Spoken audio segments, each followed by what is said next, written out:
Express अखबार से वाबस्ता एक सहाफ़ी फ़हीम मुग़ल, जिसकी 2 साल पहले जॉब ख़त्म हुई थी, उसके बाद उसके घर में फाकों की नौबत आ गई। 5 बच्चों का वो बाप है।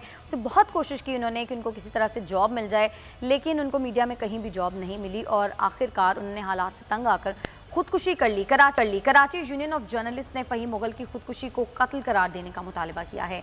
लगारी साहब, ये मुतालबा दुरुस्त है आपके ख्याल में, और आप क्या समझते हैं? ये एक सहाफ़ी की कहानी नहीं है, ऐसे कई सहाफ़ी हैं माजी में भी जो कि हालात से दिल बर्दाश्ता होकर खुदकुशी कर लेते हैं। जिस मीडिया ग्रुप से ये वाबस्ता था, उस मीडिया ग्रुप के मालिक के बारे में कहा जाता है कि वो पाकिस्तान के 10 अमीर तरीन लोगों में शामिल है और बहुत से उनके बिजनेसेस की चेन्स फैली हुई। एक आदमी जो 50-60 हज़ार रुपये का मुलाजिम था, उसकी मुलाजमत छीनी गई। क्या वजह थी, क्या सबब था? लोग अगर ये चाहें तो आधे मुल्क को खिला सकते हैं, लेकिन कि क्यों बचाना चाहते हैं 50,000 या 60,000, ये एक तकलीफ़ दे दुख की बात है। फिर ये कि मीडिया कार्टेलाइजेशन ने इस पूरे मुल्क को एक बहरान का शिकार कर दिया है। 4-5 मीडिया मालकान फैसला करते हैं कि किसको बिज़नेस मिलेगा, किसको बिज़नेस नहीं मिलेगा, किस चैनल को चलने दिया जाएगा, किस चैनल को नहीं चलने दिया जाएगा, किस चैनल के हालात ठीक रखे जाएंगे या किस चैनल के हालात ख़राब किए जाएंगे।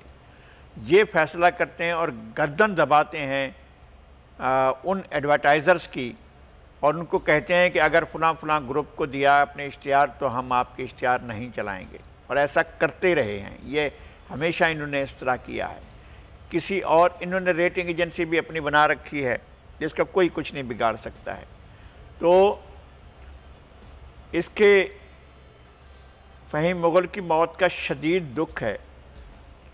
इस ने बेरोज़गार होने के बाद एक कर्ज़ लेकर वो रिक्शा ख़रीदा कि उस रिक्शे के ज़रिए शायद रोज़गार कर सके, लेकिन बदनसीबी ये है कि वो रिक्शे से भी अपने बच्चों का पेट नहीं भर सका। बेरोज़गार हो गया, उस पर कर्ज़ा हो गया। कर्जा 60,000 था। 60,000 क्या रकम है? दुख होती है, तकलीफ हो, इतना शदीद दुख होता है, इतना तकलीफ होती है कि एक आदमी, एक नौजवान, 5 बच्चों का बाप कैसे एक 60,000 का मकरूज कर्जे के बोझ के नीचे आकर मर जाता है और अपनी जान ले लेता है।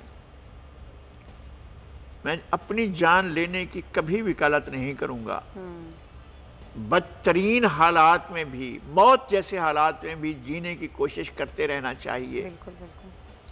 अपने हाथ से अपनी जान किसी को भी नहीं लेना चाहिए। बिल्कुल।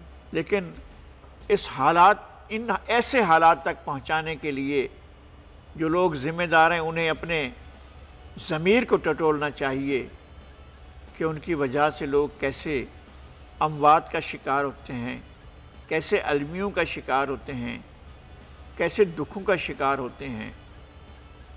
मुझे बहुत दुख है इस नौजवान की मौत का, और बहुत दुख है इसके बच्चों के बेआसरा हो जाने का।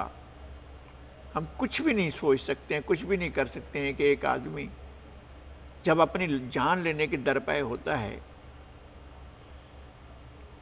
तो वो किस माइंड सेट में होता है, किस तरह की सूरत हाल उसके जहन में होती है। बहुत तकलीफ देह है, बहुत ज़्यादा तकलीफ देह है। सब्सक्राइब करें और बेल दबाएं ताकि कोई खबर रह न जाए।